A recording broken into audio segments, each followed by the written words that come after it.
At a Baltimore cathedral, February 23rd, friends and family members of retired Navy Captain Dr. George Hill gathered to honor his parents, who served as Civil Air Patrol volunteers during World War II.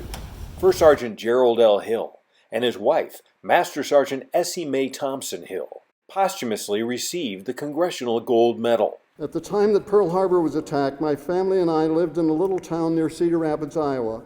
My dad and some friends brought a Piper Cub, and they learned how to fly it. They joined the Civil Air Patrol in 1942. With German U-boats stalking the U.S. coasts, civil defense authorities worked with the general aviation community and the U.S. Army Air Force to begin a unique experiment using civilian pilots and their owned aircraft to assist the Department of War.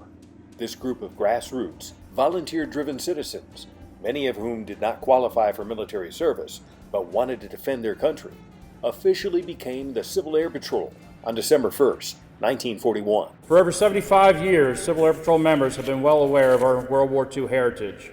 The Congressional Gold Medal was presented to 45 living World War II members on December 10, 2014.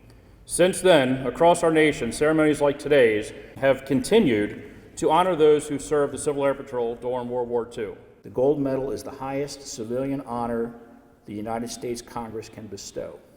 Pursuant to Act 309 on May 30th, 2014, a single medal was struck to honor collectively the World War II members of the Civil Air Patrol in recognition of their military service and exemplary record.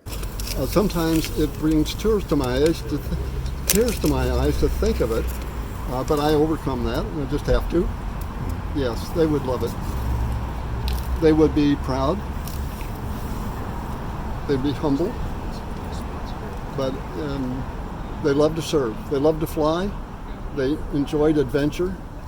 And so if this comes along with it, and it does, that's just one of those things.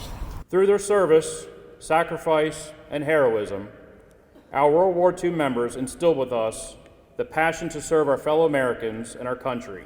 And I also thank the Civil Air Patrol for what it has done for America for so many years. And you've heard that, just incredible. I can't begin to tell you how many people have been in the Civil Air Patrol and have remembered that so fondly since this ceremony has been announced. My parents would be pleased today to know that they have not been forgotten.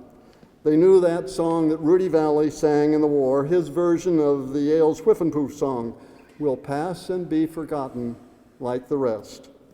But for a moment today, they and others that we remember are not forgotten. From Baltimore, Civil Air Patrol Lieutenant Dave McNally reporting.